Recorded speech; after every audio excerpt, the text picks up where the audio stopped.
Good morning, good afternoon, good evening, everybody, wherever you are joining us. We will be starting with the next panel in about a minute or two. We'll give everybody a moment to settle in and use that time to let our presenters settle in as well. They're already here. So hello, everybody.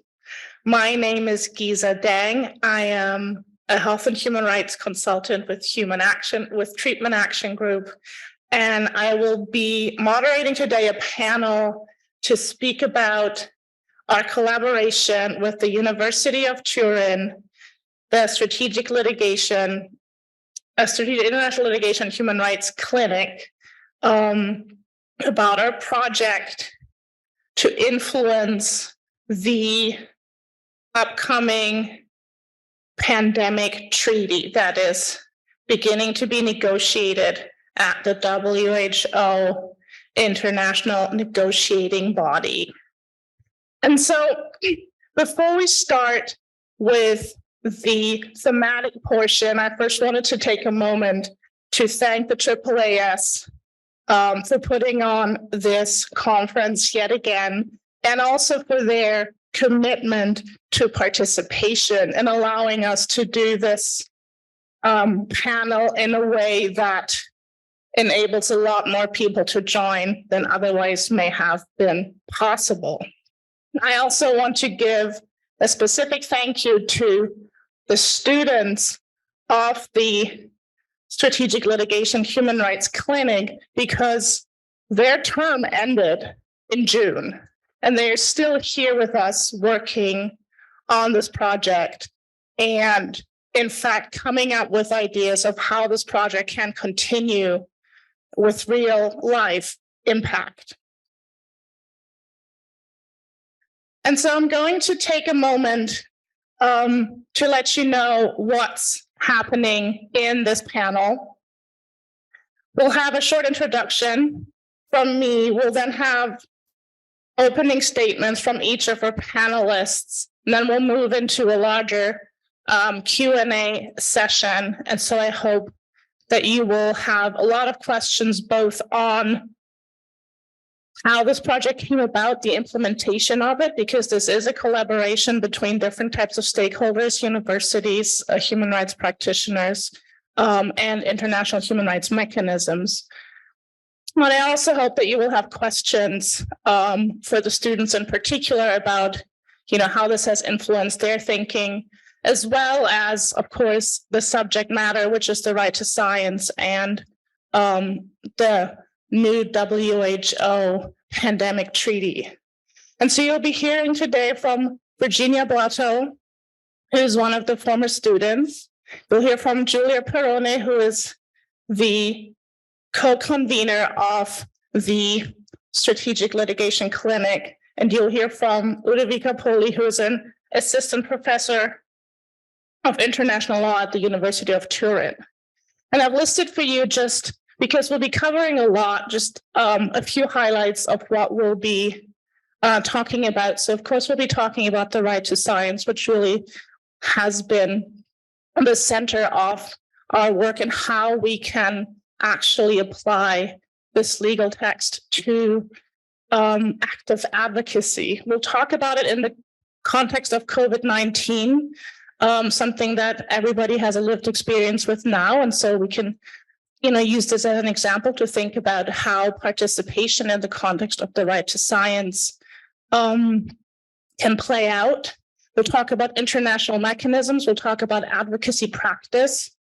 And we'll be highlighting throughout a few key components of the right to science, in particular participation, because I want to make clear this project, of course, is an example of how the right to science component participation can be put into practice, both in terms of the actual work, but also the process of the work. And so participation, just kind of for everybody's reference, briefly encompasses participation in knowledge and information. It includes participation and access to the material results of scientific progress. as well as the means, methods, and materials of scientific discovery. And we're going to get to the QA in a bit, but I did want to leave you with this very important quote. So as an inspiration to think about yourselves as participants in this process. And in fact, we'll be having a workshop after lunch in which you can get very active in this project yourself. And so before we move on to the panelists that you see behind me, first of all, thank you for bearing with me in this new situation, sitting here alone with everybody behind me. And you won't be hearing so much from me after I'm done here. As Treatment Action Group, we're a science-based advocacy group working on infectious diseases, in particular viral hepatitis, tuberculosis, and HIV/AIDS since the 80s. And a lot of our work has kind of been based previously on the right to health concepts. And in the last few years, we've tried to kind of zoom in on the right to science as an advocacy tool to kind of accompany the work that was already ongoing, and kind of using this concept to reframe and repackage our work. And of course, as an organization working on infectious diseases, COVID-19 has given us a lot more work. And so this upcoming pandemic treaty, of course, has added to that work as well. And one hope that we were having, as this is a new instrument, in its infancy right now, was to try to use our advocacy to put specific right to science-based obligation into the treaty. However, one of the issues that we've been coming up against is that there's fairly limited knowledge still on the right to science, what exactly it entails, why we should be paying attention to it. And therefore, there's limited application of the right to science in the human rights world. So with the help of the students from the legal clinic, we reframed our goal to just basically have the right to science mentioned and reaffirmed in the new treaty. One of our concerns, of course, being that as we have a new treaty coming up, what happens with all the existing rights? Are they still going to be in there? Are governments going to be able to use a new treaty to neglect other obligations? And so you will hear now first from Giulia Perrone, who is a PhD candidate in international law and the co-supervisor of the Strategic Litigation and Human Rights Legal Clinic of the University of Turin, who will talk to you about the process of the legal clinic itself. Giulia. Thank you. Thank you very much, Giza, and good morning, everybody. Can you hear me, first of all? Can you see it? Okay, wonderful. So, good morning again, everybody, or afternoon or evening, based on, depending on where you are based. So before I start, let me thank you, Giza, for your kind introduction, and let me thank AAAS as well for organizing this very important conference today. And in particular, I would like to thank Nathaniel Weisenberg and Teresa Harris and Jonathan Drake and Jacqueline Thompson for their continuous and tireless help and support. Thank you very much. So as kindly anticipated by Giza, I am co-supervisor of the Strategic Litigation and Human Rights Legal Clinic of the University of Turin, together with Professor Andrea Spagnolo, who is the coordinator of the clinic, and Mr. Mattia Poli Vignarelli. So I take this chance to also say that Professor Spagnolo could not make it at the very last moment to the conference, and he's sorry for that, but he sends his greetings and his best wishes for a successful conference. So my presentation is also on behalf of him.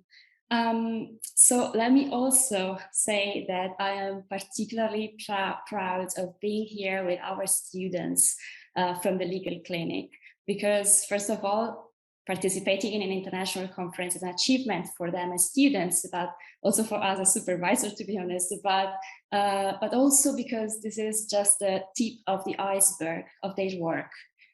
Because last year, when they applied for the clinic and they got selected eventually, they basically decided to embark on a journey that challenged them with tough tasks and new tasks in a very small, in a very short period of time. And the reason why I say tough and new tasks is that particularly in our academic system here in Italy, and particularly for students undertaking legal studies, our students are mostly required to focus on books, to study on books. And so they get a lot of knowledge, and we are quite famous as Italians for that all over the world. But then when it comes to practical experience, really have to learn a lot from other universities based somewhere else, and particularly in the US. So what does it mean to be involved in our strategic litigation clinic?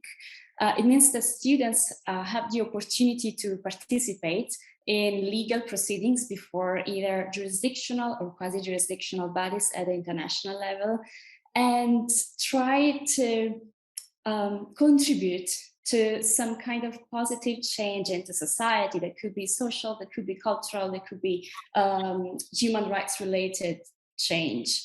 After all, strategic litigation is all about that. It's all about trying to go beyond the simple decision on a single case brought before an international body and try to look at the larger picture.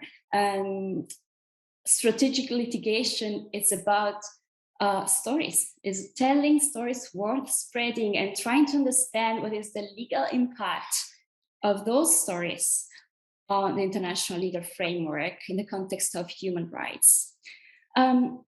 So last year, we developed 4 projects here. 4 projects that are very different from one to another, as you can see from the title of them. And so in addition to the project on which we will focus on today, we submitted a report on the situation of academic freedom in Israel and the occupied territories, Palestinian territories, to the UPR, which is the Universal Periodic Review, which is a monitoring human rights mechanisms within the UN Human Rights Council. And then we submitted a third-party intervention before the European Court of Human Rights in a case involving states' responsibility vis-a-vis individuals rescued at sea. And also we submitted an expert opinion attached to a complaint brought before the European Ombudsman in asking for the disclosure of an agreement, the EU-Gambia Good Practices Procedures on Identification and Return Treaty. So as you can see, all of them are very different from one another, but what they have in common is that each project was carried out in cooperation with external partners. And that means that our students were required to answer not only to us, to their supervisor, to their professors, but also to other experts, other professionals based somewhere in the world with different time zones sometimes, because most of them, as Lisa can prove, are based in the US, for example, but also with different working methods. And so if we were to name this activity, I think the correct word would be responsibility.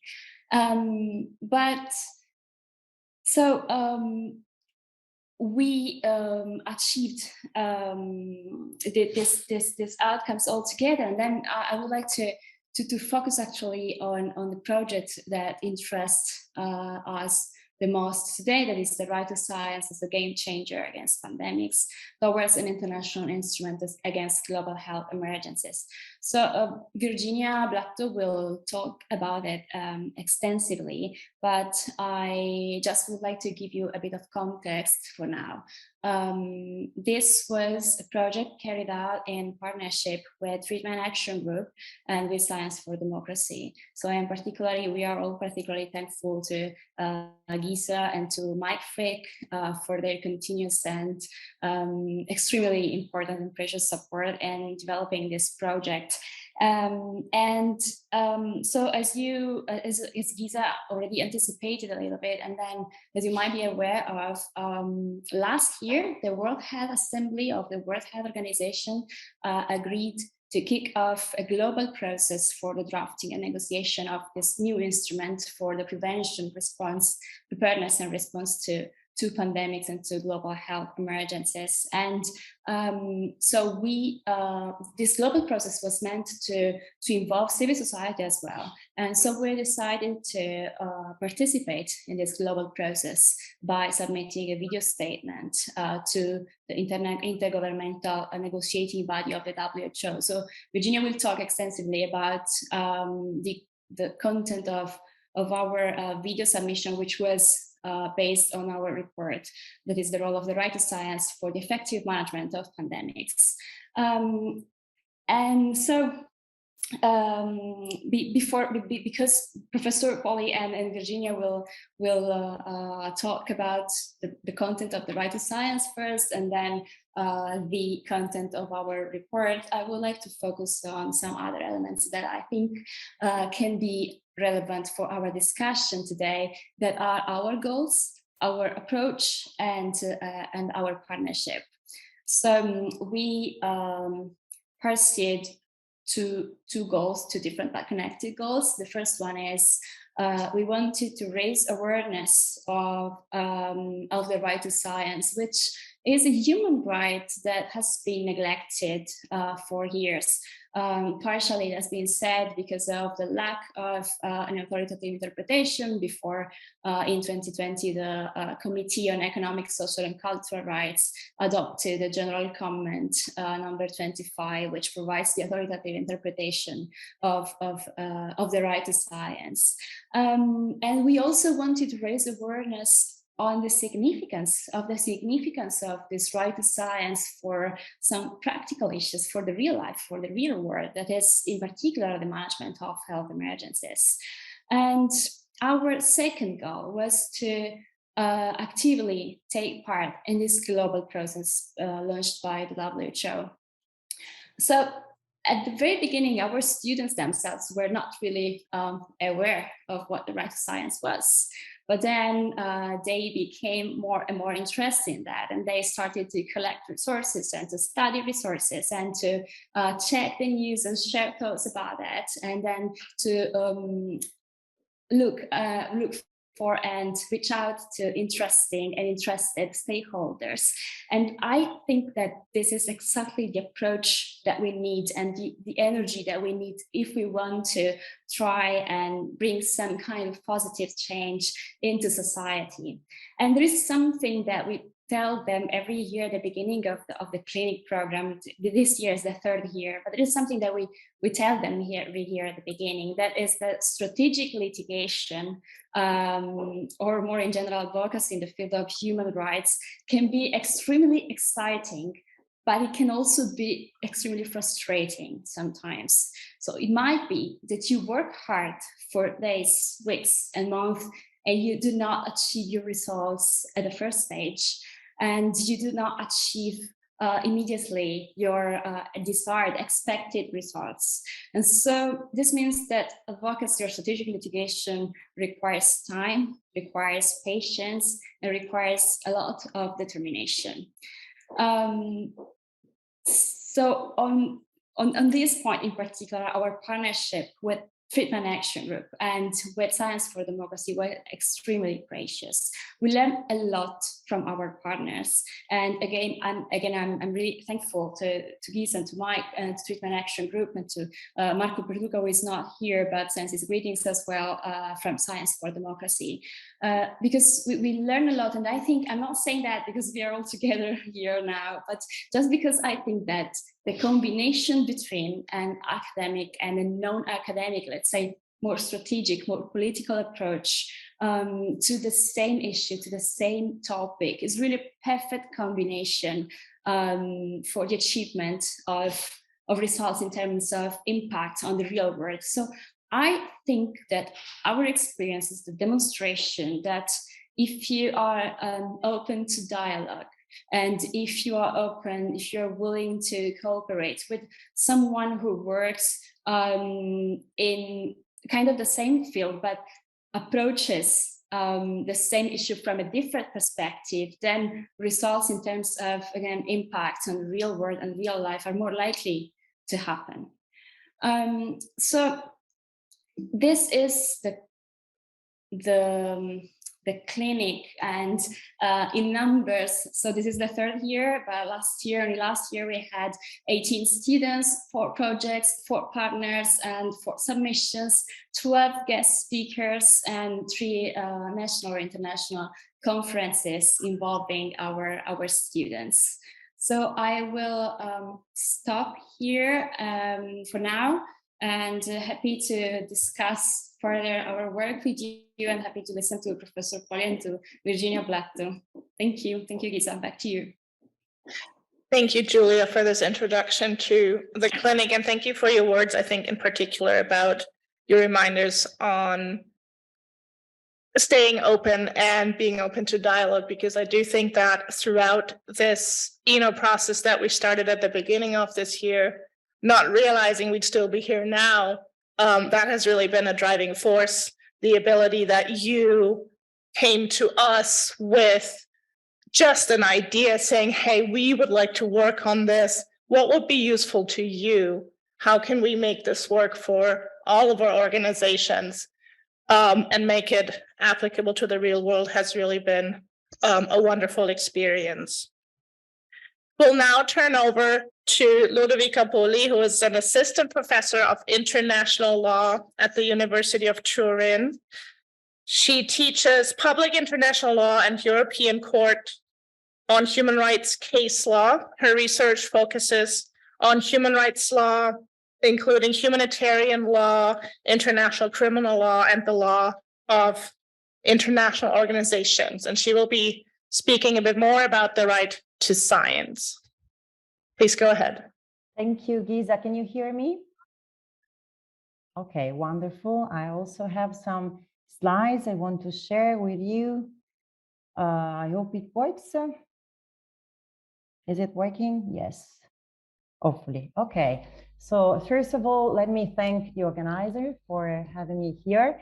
And let me also express my feeling. I am extremely proud to be part of this project, even just in this moment. I have not been involved in the clinics, not personally, but I know Virginia very well, and I know, and I can say that she and her colleague are the kind of students we, as the professor, as law professor, we all want in our class. So it's very nice to have this kind of motivated students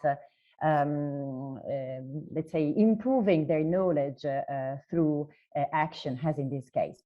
So my task today is to briefly introduce the topic of the right to science. And talking about the right to science is at the same time something extremely old and something brand new in international human rights law. It's old in the sense that the textual basis for this right date back in the 30s has the first mention of to this right is contained in Article 27 of the Universal Declaration of Human Rights. So we may say that the root of the right to science lies at the very foundation of human rights law, if we consider the UN Declaration has the milestone document for the development of this branch of international law. We all know that Universal Declaration was not a binding document, still not a binding document, even if most of the rights contained enshrined in the declaration has been confirmed in international treaties or in custom. As far as the right to science is concerned, it has been later codified in different international treaties, most importantly, the International Covenant on Economic, Social, and Cultural Rights, while for the time being, we probably cannot state that it's still, it has customary nature, as we still lack some state parties, sufficient state parties on it, practice on it. Despite these historical roots, right to science is still something extremely new. And this is why, this is because it is at a very early stage of conceptualization in a way. It hardly received attention from states, UN bodies, and even the academias. So that's why some scholars consider that science, the right to science, is still the sleepy beauty of human rights, a right that still need to be waking up in order to display its potential beneficial effects over individuals. Which have been the reason for this neglect? Julia before mentioned general comment on number 25 that has partially changed this perspective, but still we need to elaborate a little bit more on this right. So which have been the reasons for this neglect? First of all, a lack of clarity of its normative content that makes sometimes difficult to identify, to clearly identify state obligations. We may refer to the AAA Q framework, as I will do later on, just to have an idea, but still we need to elaborate a little bit more on state obligations. Second, on the other hand, there is still the broad perception that science and technology might somehow endanger other rights. So for someone, it will be better to let sleeping dog lie rather than try to reawaken the sleepy beauty.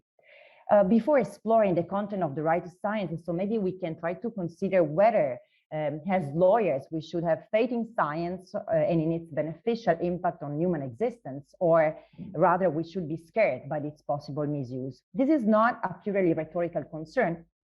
If we consider different international treaties that have been adopted in time, we may see that the perspective adopted by the international community towards this right has changed in years. In the Second World War, in the post-Second World War period, when the Universal Declaration and the Covenant has been drafted, so let's say from the 40s to the 60s, there was a strong optimism about scientific progress and its possible contribution to the improvement of human conditions. Science was at that time considered as a key instrument to achieve other rights and even enshrined in the Covenant and other documents. And to some extent, this is a bit curious because if we consider that the effort to draft human rights instrument was motivated in large part by the reaction to the Nazi crimes committed, also with the misuse of science, and in particular with biomedical applications. However, Article 15 of the International Covenant on Economic, Social, and Cultural Rights considers the right to science as the right to benefits of scientific progress and its application. So again, science was considered at that time an instrument to achieve other rights enshrined in the Covenant and a right per se. Similar documents have been adopted within the Inter-American system. It's in the Arab Charter, the Asian Declaration as well mentioned rights to science, while it's interesting enough to consider that no European regional documents contain specific provision on the right to science. In times, in particular, starting from the 70s, the states started to adopt international documents focusing on the duty of states to use science in a responsible way. So at a certain point, there has been a shift in the perception of science from being something which was a key instrument to achieve other rights as something that should be monitored in a way to prevent misuse and use of scientific and technological achievement to the detriment of human conditions.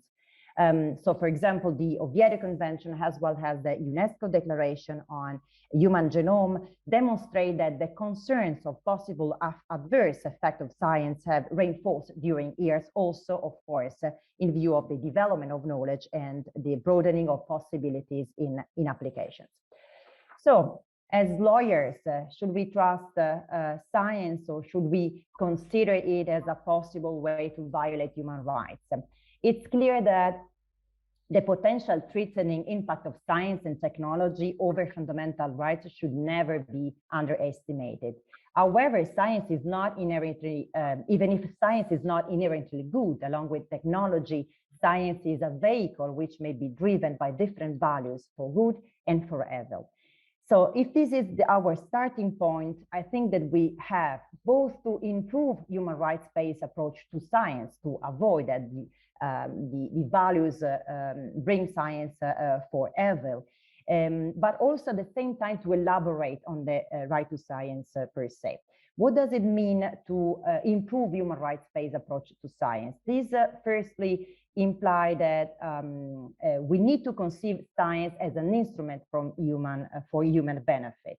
It's true that modern science is a big business and has other business.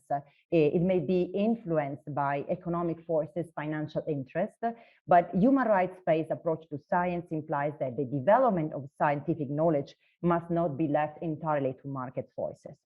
Secondly, human rights-based approach to science require a process of doing scientific research consistent with fundamental human rights. I'm mentioning many, or let's say the most relevant principles. So respect for human dignity, non-discrimination and equal treatment, free and informed consent to participate in research. Finally, human rights-based approach to science also impose the use of a precautionary principle as a standard to protect people from harmful impacts of science and technology. So this means that states should require scientific evidence of the safety of new technology, in particular those who have potential, would involve significant potential human risk. At the same time, we need to elaborate on the need to science, on the right to science. So along with improvement of a solid human rights-based approach to science, we need to focus on the content of the right to science, not only because this right is key to provide a better realization of other human rights, but also because it has an autonomous standing. So just to explore a little bit the contents of this right, I will refer to Article 15 of the Covenant on Economic, Social and Cultural Rights. Paragraph 1 states that the individual rights states the individual right to enjoy the benefits of scientific progress and its application. These rights has a very large scope. In particular, benefit of scientific progress encompass not only scientific results per se, but also the scientific process itself with its methodologies and tools.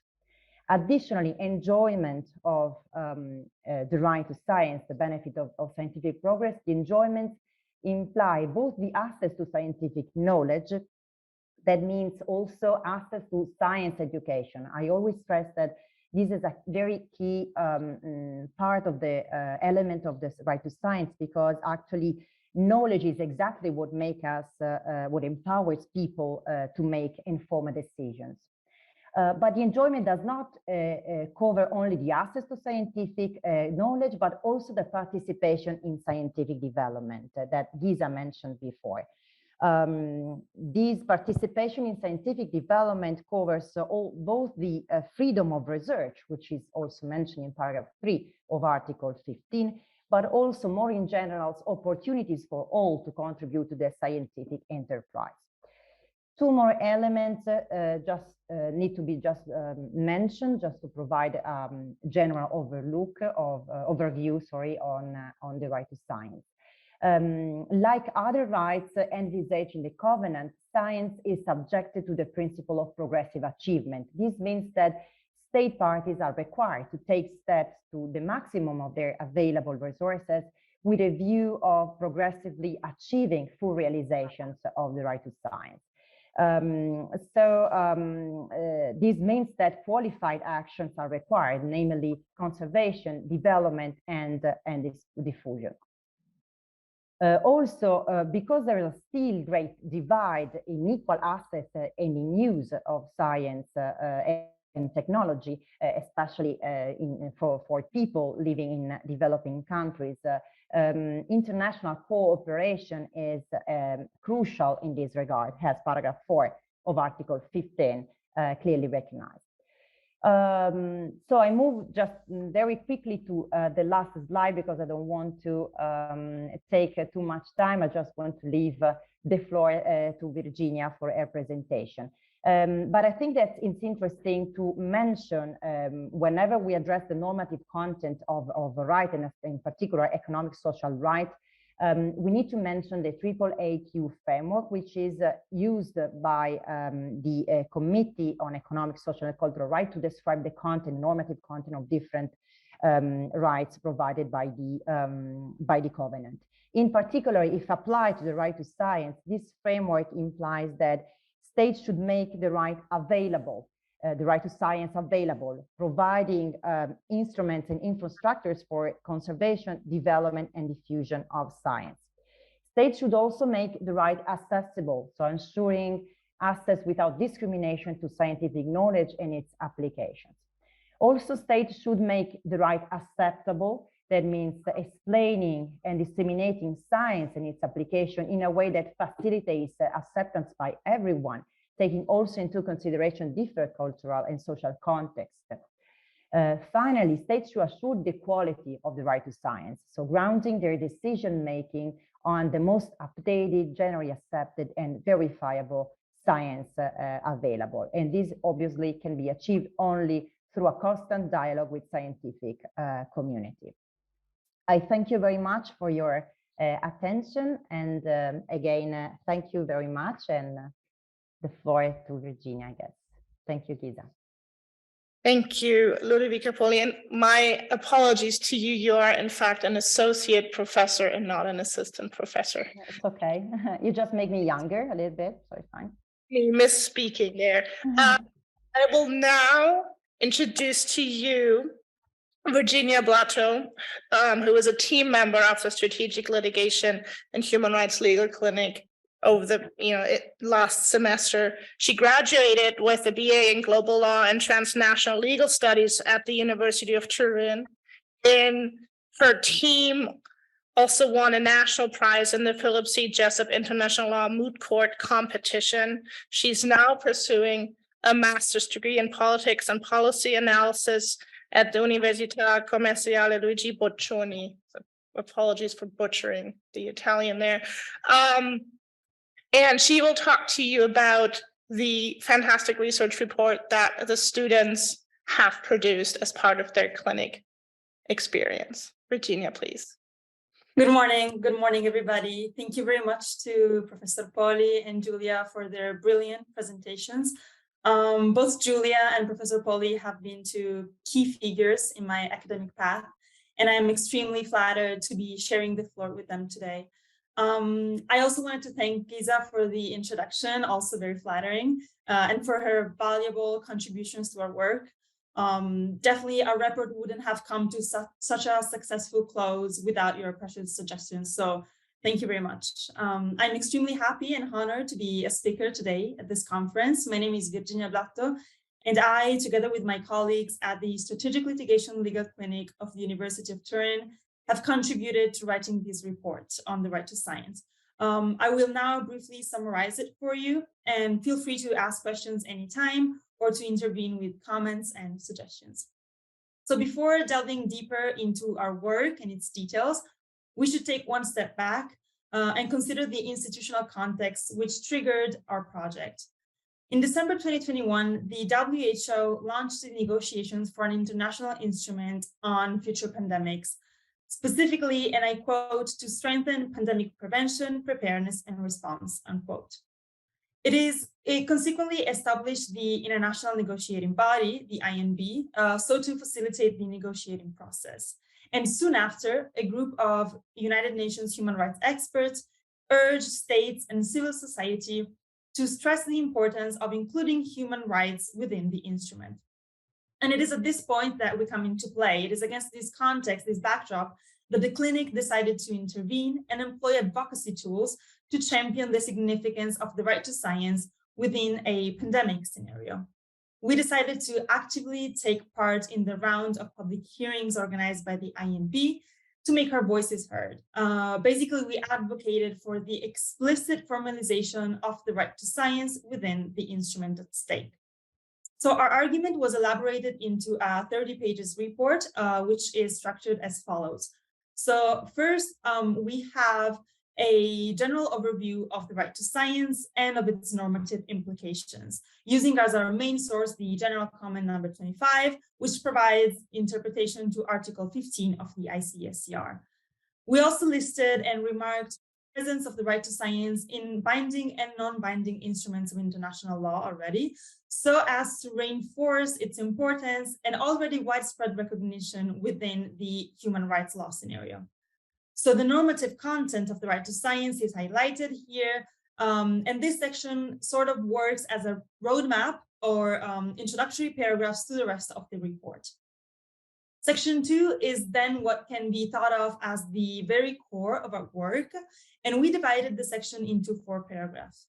These 4 paragraphs correspond to the 3 phases of pandemic management as indicated by the WHO, which are prevention, preparedness, and response.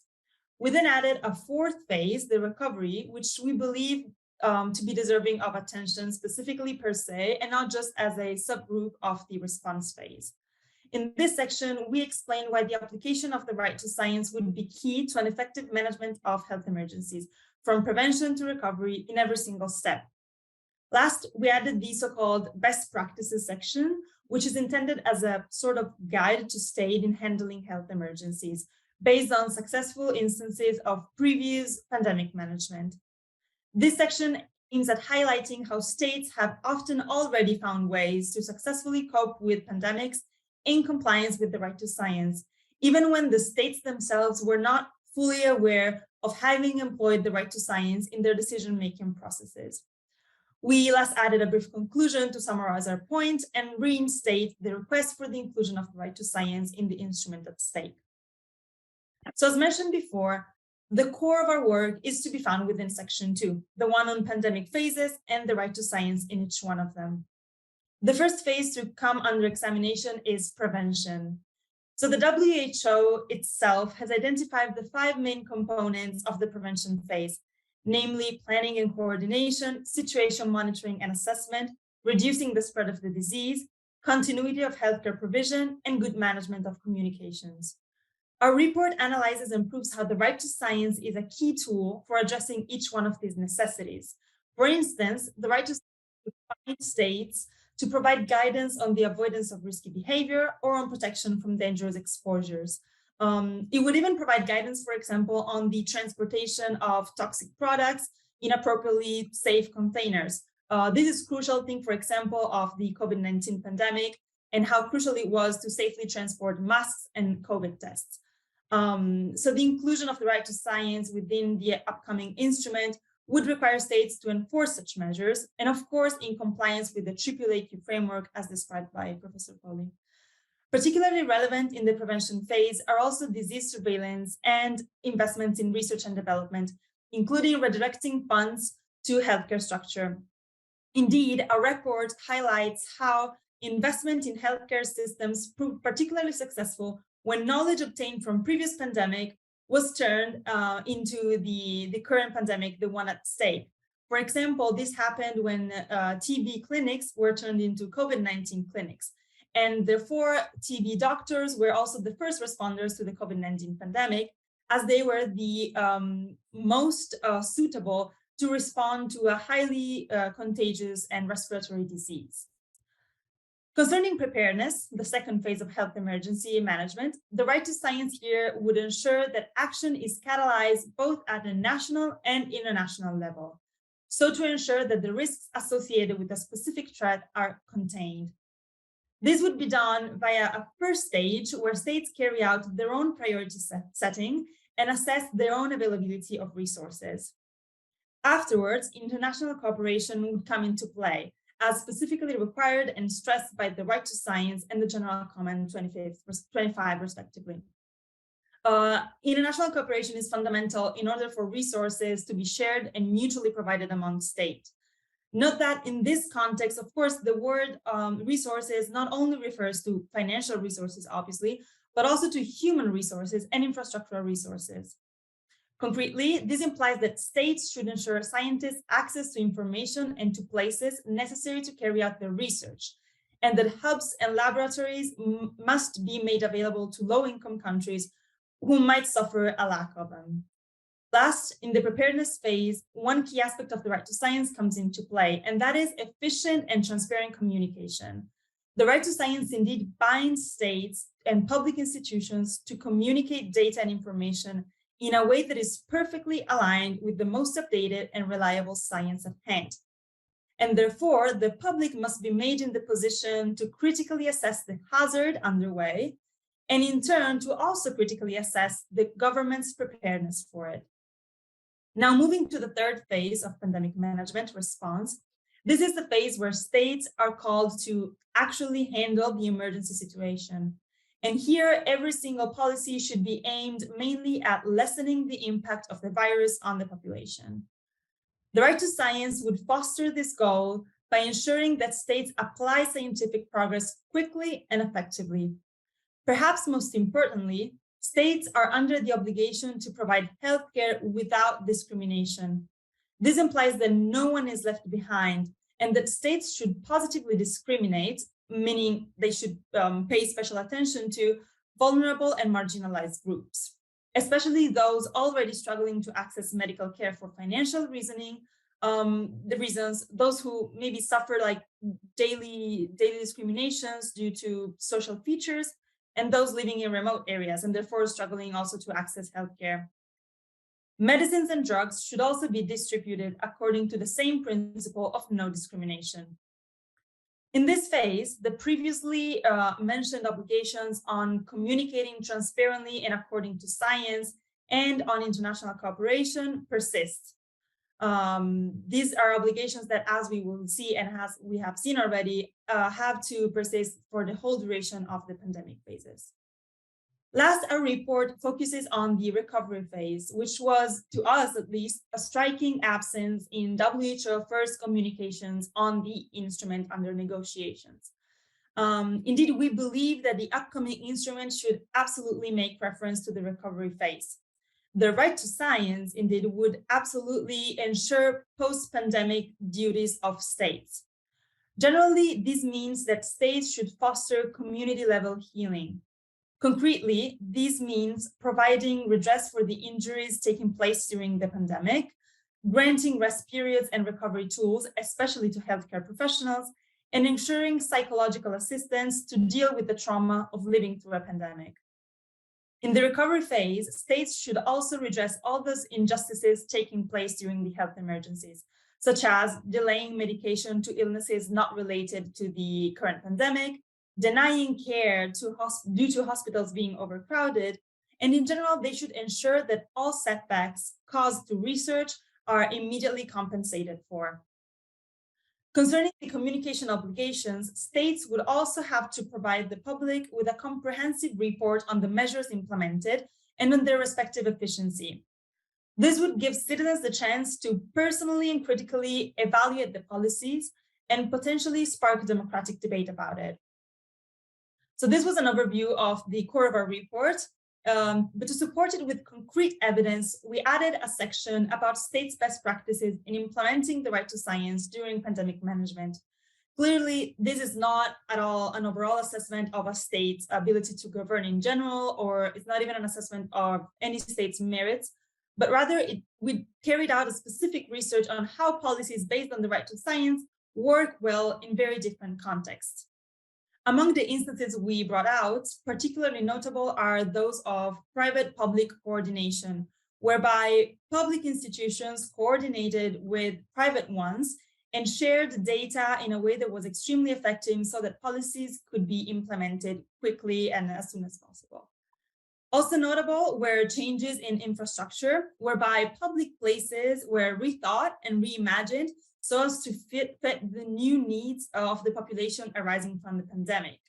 And last, very remarkable was the implementation of a psychosocial and mental well-being recovery plan and of citizens' feedback system to the government, which would perfectly align with the obligations of states that were just underlined in the recovery phase under the right to science. So all of these instances prove that countries, regardless of their income, size, or of the very structure of their healthcare system, can be successful in managing a pandemic when applying the right to science into policymaking. So to wrap up, this was the body of our work, but to wrap up, this presentation summarized the contents of our report on the role of the right to science in managing health emergencies. I hope that now we can all agree that the right to science plays a very crucial role in each single phase of pandemic management, and that if all states were to implement it correctly and efficiently, future generations would most likely face a much smoother and much efficient pandemic management and pandemic resolution. We hope that we advocated for this fundamental human rights and for its implementation into the new upcoming instrument in a way that is persuasive enough, so as to at least increase public awareness on the significance of the right to science in these scenarios. I would like to thank you for your attention and leave the floor to Giza again. Thank you very much. Thank you, Virginia, for pressing so much content into such a short time. And I think I want to point out in particular that this is a piece of writing that did not exist in the world prior to the work of this team of students. It is something that was direly needed. And so you will see, or you will have just heard, that using the right to science as a framework for assessing a government response to an ongoing pandemic is indeed a quite valuable tool, which is why we really hope that our advocacy will be successful. You will also have heard that the students use the right to science to determine that the commonly used framework of prevention, preparedness, and response is not actually sufficient if we were to follow the human rights obligation of the right to science, and that indeed we need to add an additional recovery phase. Again, a piece of work that did not exist. And so thank you for this invaluable contribution to the field of human rights and infectious diseases. Now, I hope that you all have a lot of questions. And so please start making your way in the auditorium over to this microphone here in the middle. Okay, so no questions online right now. Please do submit your questions or comments online as well. We'll take the first question here in the auditorium. Hello, my name is John Gardenier. I am a science ethicist, experienced in high school debate of college philosophy, grounding in legal jurisprudence theory, not the practice, and someone with a good deal of experience in contention among scientists and the public. I am also a long-term avid defender of this coalition, because I need to emphasize that, because my question is going to make you doubt that. Have you considered, or do you believe it is proper to consider, a human right to freedom from science?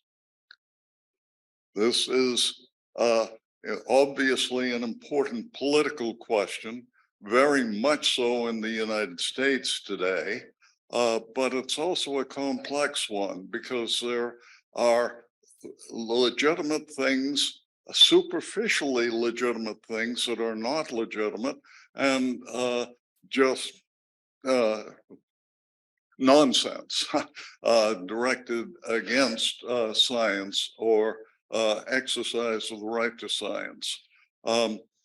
The things that a couple things I'll point out as legitimate right to freedom from science is the right to decline vaccination for people who are maybe susceptible to harmful effects from the vaccination itself.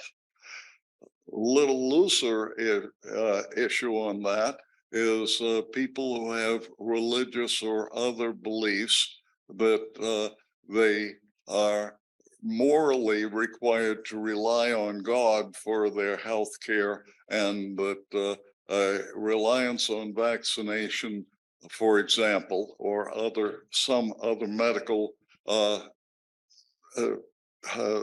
procedures would violate their deeply held religious beliefs. Those cannot be dismissed very easily. On the other hand, I am worried about illegitimate uses of science. For example, I saw recently a quotation from a very prestigious, obviously correct article on genetic biology, which contained the statement that the human person becomes complete at the moment that the sperm fertilizes an egg. Within biological science, I have no problem with that at all. But the problem is that the context in which it is used in terms of rights and values and philosophy is a totally different context than the context in which the statement was made. So what I'm saying is this is both a complex issue, but a non-ignorable one. And ethically, we do have to also ask the question, is there a right to freedom from science? And if so, how is it limited? Yeah, so thank you for leading us straight into the quagmire of the interdependence of human rights. Very nicely done, and thank you for this very thoughtful question. Who would like to go first? Professor Poli, you would want to start? Thank you. Thank you for this question. I'm sorry that I can't be there and to have a coffee with the colleague just to chat a little bit more on this issue. Firstly, I would say that this is an hot topic in Italy as well. If we consider the decline of vaccination and let's say the relationship between self-determination in a way concerning health issues and public interest. So I like this approach in considering freedom from science. I would simply codify it in terms of right of self-determination as far as health matters are involved. And I think that this brings us always back to the let's say the most contentious issues in dealing with human rights usually, which is the balancing between rights, between different individual rights, and the balancing between individual rights and public interest. So if you consider per se freedom from science, I would say yes, right to science, right to self-determination, they imply the freedom to be free, the right to be free from science. If this is connected to a religious view or a personal perception. But this kind of freedom, as any other kind of freedoms, should be balanced with other rights and general interest, including the protection of public health. So I like the way it has been elaborated, but I think that it brings back us to the hot topic by name, which is balancing rights and public interest. Additional comments from the panel? So just I could maybe add that there is a case that was brought before and decided by the European Court of Human Rights, which you could be interested in. The name of this case is Wawrzycka and others against Czech Republic, and it is about compulsory vaccination, even though it was not brought before the court in the context of the pandemic. It was only decided in 2021. So it was when the judgment was released, we were already under the pandemic. But so basically, because of that, we can gain some maybe some insights and some inputs from that judgment. And what I think it's interesting in terms of right to science and freedom from science as well is that one of the judges in particular talks about social solidarity. So this concept of social solidarity involves the sacrifice, like the minor, small sacrifice of the individual, that is, for example, vaccination, for the collective interest, in the benefit of the collective, for the benefit of the collective interest. So what they say in this judgment, which I invite you to read because it could be really interesting, it says vaccination has been proved to be at least one of the most effective tools that we have to prevent the spread of health emergencies. And there is a huge amount of scientific evidence in that regard, which says that in terms of cost benefits, this is one of the best tools that we have. This point has been criticized also by one of the judges who said that the presence or the existence of a huge amount of scientific evidence is not enough to consider vaccination or to impose vaccination, because we have to check a number of other elements, including the effects of that particular vaccination on that particular person. But that is actually more, more related to the specific context of the case. And so basically they say, if we have enough evidence about the effectiveness of a certain health treatment, and if we have, if a state is capable of setting up specific remedies for the victims of adverse effects of that vaccination, of that health treatment, then we can consider compulsory vaccination in the context of social solidarity, especially when it comes to a global health emergency or a pandemic.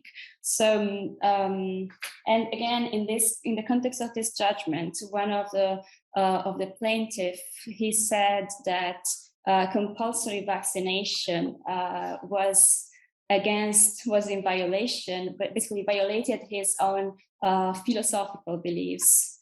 But then he changes his mind, because at first it was religious belief, and then at the second stage it says philosophical beliefs. So what the court says in this context is basically your argument was not sufficiently grounded on clear reasons and on it was your arguments was not consistent.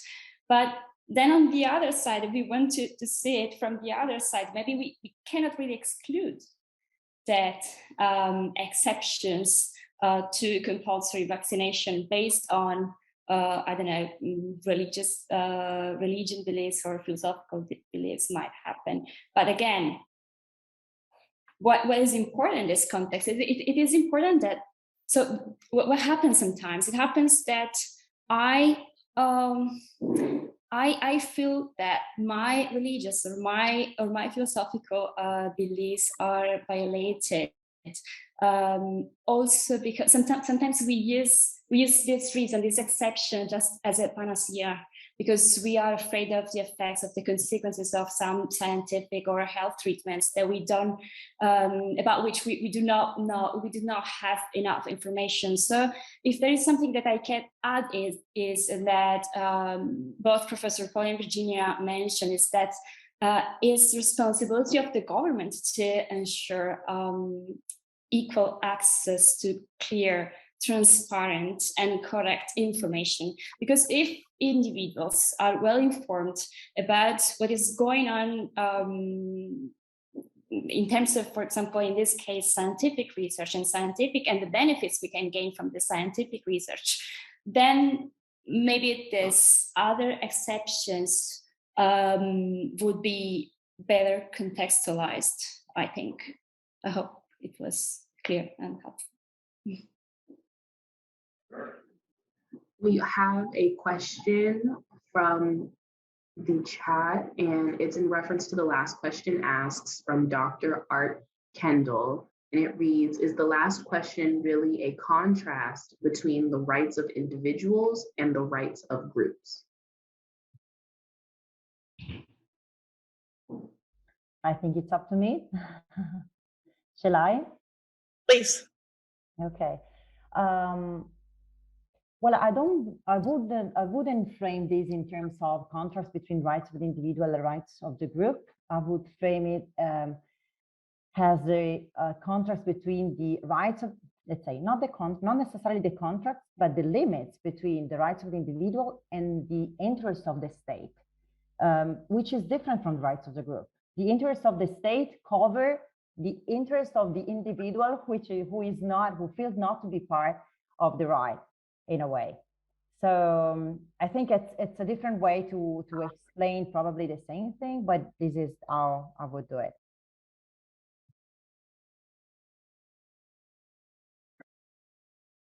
Additional comments? Otherwise, I still encourage questions from the audience. But in the absence of them, I wanted to ask you, Virginia, what impact this clinic has had on your professional thinking, or how you think and conceptualize your personal career? Thank you for the question, Giza. This clinic has definitely impacted my thinking about myself and my career specifically. Indeed, during my bachelor's, which was in law, I used to think of myself in terms of, a law student, potentially a future jurist or even lawyer. But yeah, my approach was essentially law-based. And then this clinic introduced me to the world of policymaking and advocacy.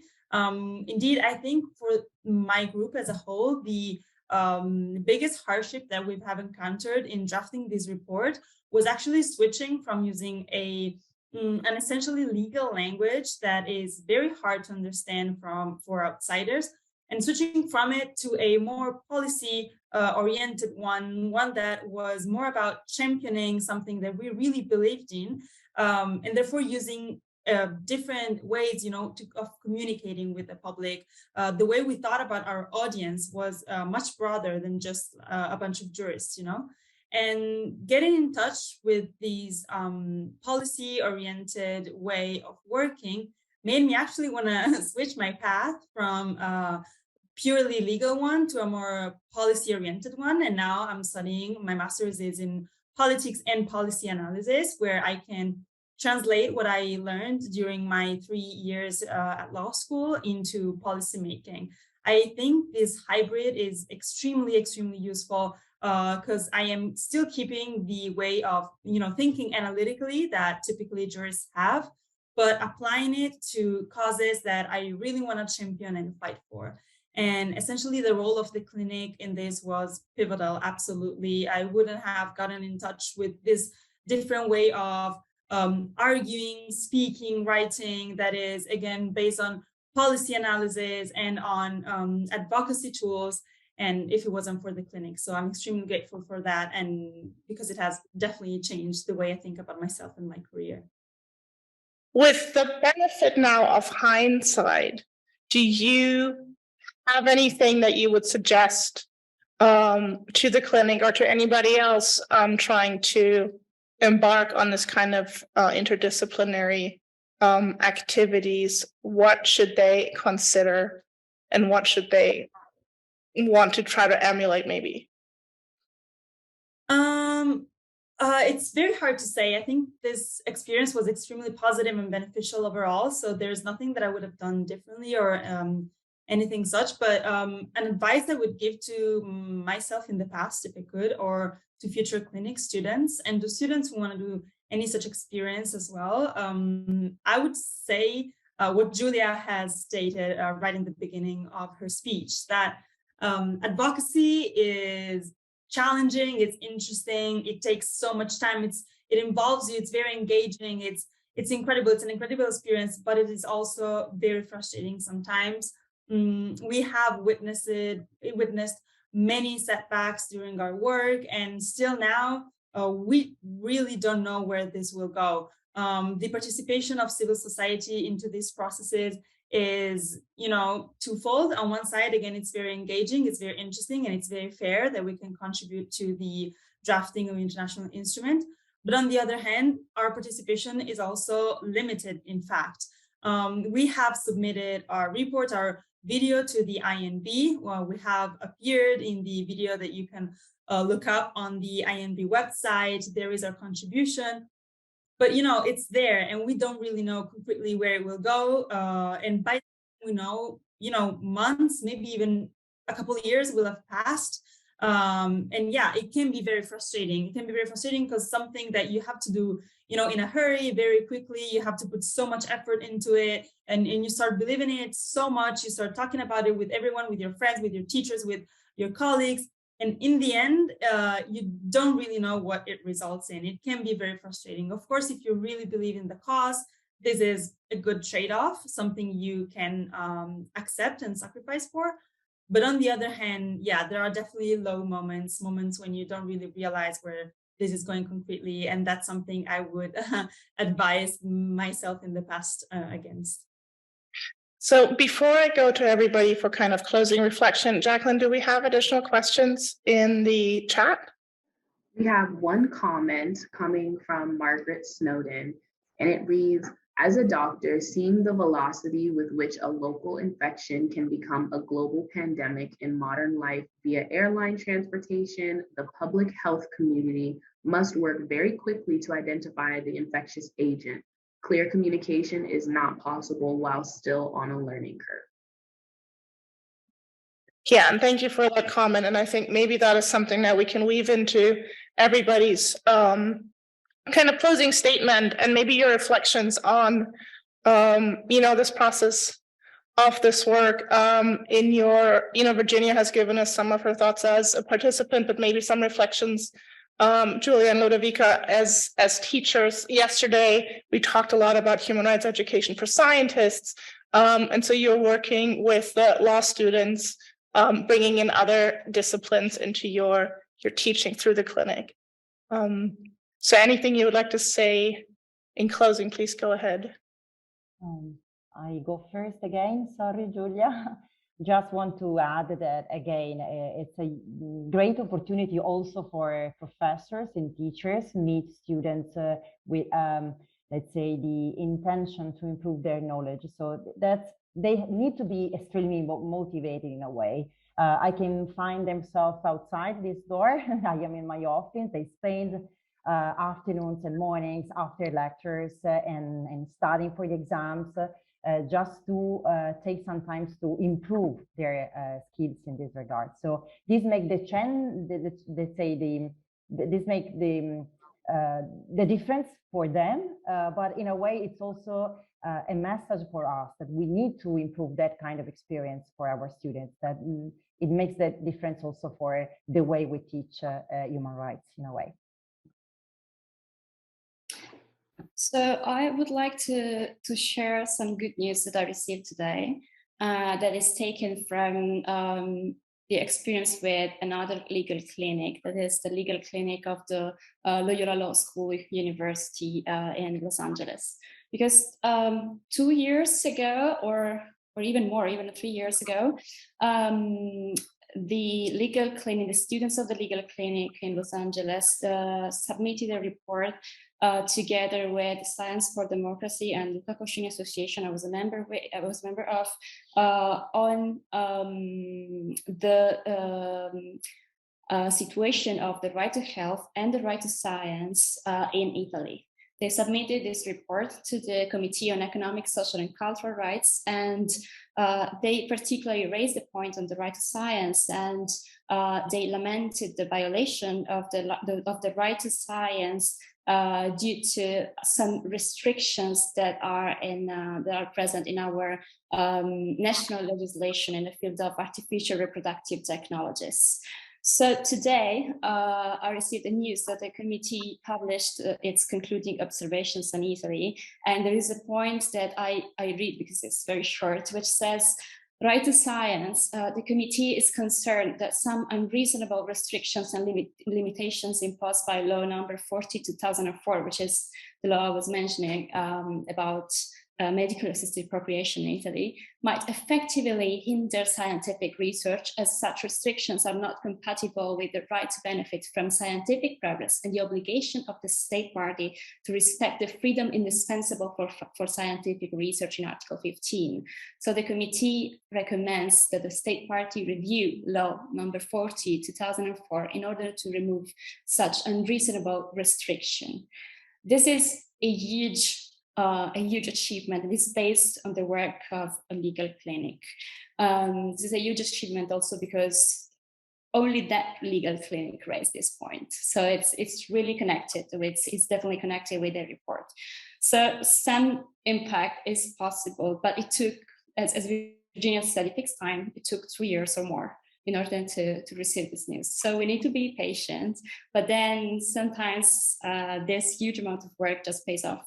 And so now our government will have to respond to that. Thank you. Virginia, any closing remarks from you? I just wanted to thank Professor Poli, Julia, and you, Giza, for giving me the opportunity to be here.